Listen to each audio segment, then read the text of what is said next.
Hai Sobat Freaks, balik lagi ke channel Berkebun Bersama Eros. Apa kabar teman-teman semua? Semoga dalam keadaan sehat dan penuh dengan keberkahan. Hari ini kita membahas lanjutan dari video kita yang sebelumnya, yaitu menanam anggur dengan biaya murah teman-teman. Kalau sebelumnya kita sudah sama-sama membahas mengenai lahan yang mau kita pakai, serta juga kita membahas masalah wadah yang mau kita gunakan. Jadi kalau sebelumnya saya lebih memilih untuk menggunakan lahan tempat terbuka tanpa GH, juga menggunakan wadah tanam itu berupa no blend dan serta pot teman-teman.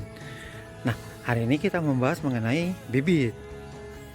Namun di bidang anggur ini, begitu kita bahas bibit akan dihadapi dengan dua pertanyaan, yaitu mau menanam dengan on root atau mau menanam dengan graftingan. Sebelum kita membahas on root, kita harus tahu dulu beberapa peribahasa atau kata-kata yang ada di dalam bidang pengangguran ini, di bidang anggur ini. Yang pertama, teman-teman harus tahu apa itu buds. Buds itu adalah mata tunas yang berada pada dekat ketiak daun diri dari cabang yang masih muda, teman-teman. Seperti ini. Ranting masih muda seperti ini mempunyai beberapa mata tunas yang dipanggil adalah buds. Ini budsnya. Nah, sebelum buds tumbuh biasanya ada juga tunas yang tumbuh duluan. Itu biasa dipanggil adalah tunas air, teman-teman. Seperti ini. Ini adalah tunas air. Ini ada budsnya. Nah, ini adalah tunas air nih, teman-teman. Oke. Jadi paham ya, ada buds, ada tunas air. Kemudian ranting yang masih hijau atau yang masih muda tapi memiliki beberapa buds, kemudian dipotong menjadi potongan kecil dengan minimal adalah satu mata tunas, itu dipanggilnya adalah entres, teman-teman. Jadi ini ranting ini jika dipotong dengan minimal satu mata tunas, itu dipanggilnya adalah entres. Kemudian ada juga yang namanya semi cutting. Semi cutting adalah tingkatan lebih lanjut dari entres ini dengan badan atau badan ranting yang sudah mulai lebih keras, makanya dipanggilnya semi cutting. Seperti ini, teman-teman. Teman bisa lihat. Dan tetap ya, dia membutuhkan minimal adalah satu atau dua mata tunas. Nah, kemudian kalau dia sudah berkayu seperti ini nih, teman-teman nih, ini jadi kayu nih, kemudian dipotong, itu adalah namanya cutting, teman-teman. Sampai di sini udah paham ya? Nah, jadi ada buds, ada entres, semi cutting, ada cutting. Nah, sekarang kita mau lanjut ke bibitnya. Jadi bibit itu terbagi atas dua. Yang pertama adalah metode on root dan yang satunya adalah grafting.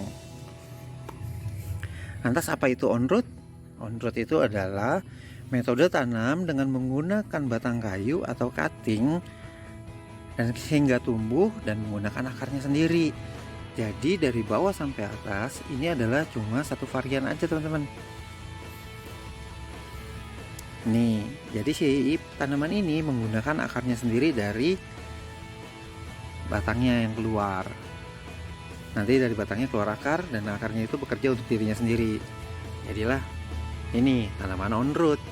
Lanjutannya adalah grafting nih, teman-teman. Nah, kalau grafting itu adalah penggabungan dua varian tanaman untuk kemudian digabungkan dan menjadi satu tubuh tanaman. Jadi kalau misalnya tanaman grafting, akar, batang bawah, dan pucukannya itu adalah beda variannya. Kalau yang ini on root itu satu varian, yang ini adalah sebenarnya dua varian yang berbeda. Itu. Kenapa grafting dilakukan? Grafting dilakukan itu karena tanaman si batang atas ini atau table grape yang kita panggil yang mau kita tanam ini tidak mampu beradaptasi dengan baik di lingkungan yang barunya atau yang lingkungan kita mau tanam dia nih, teman-teman. Jadi diperlukan bantuan akar yang mampu mengadaptasi di tempat itu. Makanya dilakukan adalah penyambungan seperti ini. Itu, teman-teman. Nah, metode grafting sendiri ada beberapa metode. Ada yang namanya sambung pucuk, sambung sisip, sambung susu. Ada juga okulasi mata tunas. Itu semuanya berbeda-beda. Nanti akan dibahas lebih lanjut di tahap yang lanjutannya. Itu, teman-teman. Untuk saat ini kita bahas masih di on root dan di grafting dulu ya teman-teman ya. Nah, pertanyaan lebih lanjutnya muncul adalah, dan juga banyak disebutkan adalah, on root tidak bisa berbuah. Itu salah besar teman-teman. Jadi sebenarnya on root pun masih bisa sesuai, masih bisa berbuah pada lahan yang sesuai dengan diri yang dikendakinya.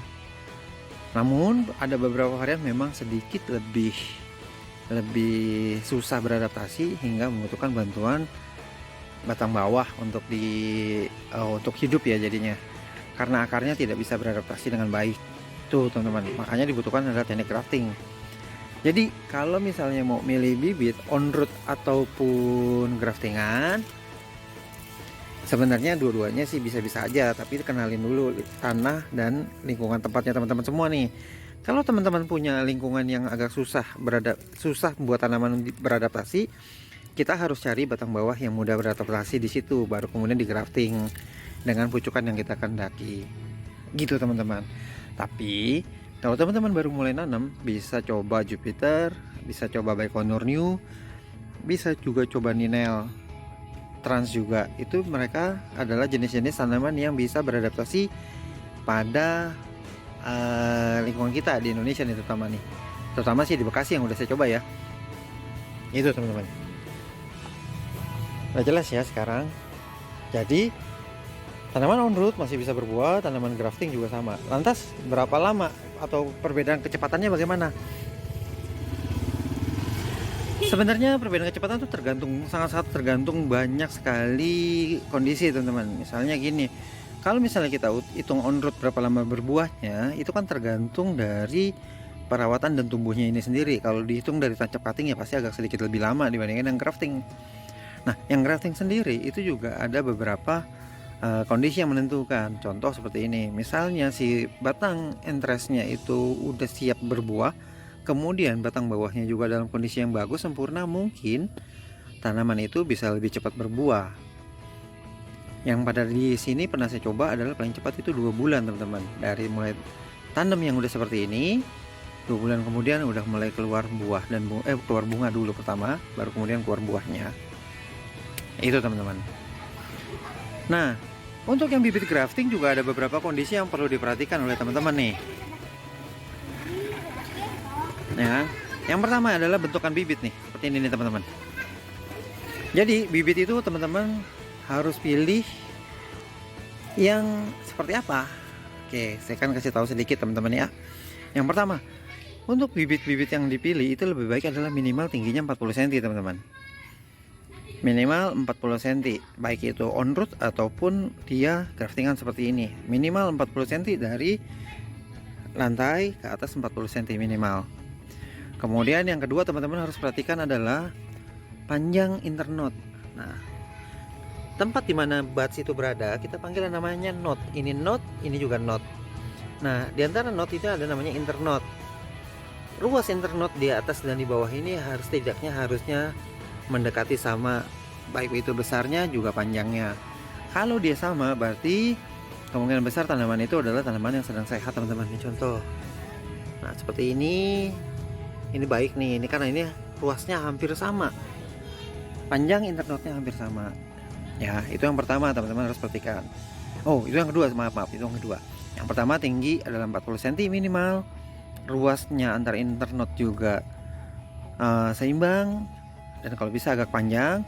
Kemudian yang selanjutnya adalah pucukannya daun itu mempunyai banyak pucukan tunas daun baru seperti ini, atau kita panggil tunasnya aktif teman-teman. Nih, seperti ini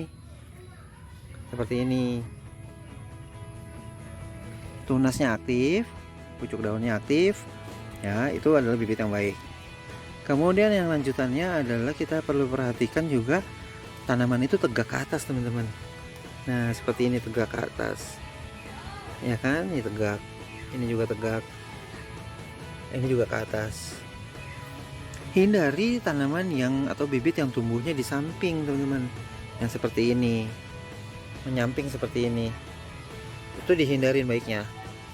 Oke. Nah, kemudian yang perlu diperhatikan lagi adalah warna pucuk daun itu baiknya berkilau.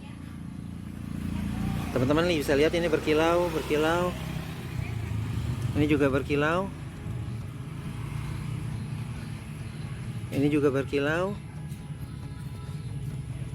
ini juga berkilau. Jadi pucuk daun yang berkilau menandakan tanaman itu sedang sehat ya teman-teman.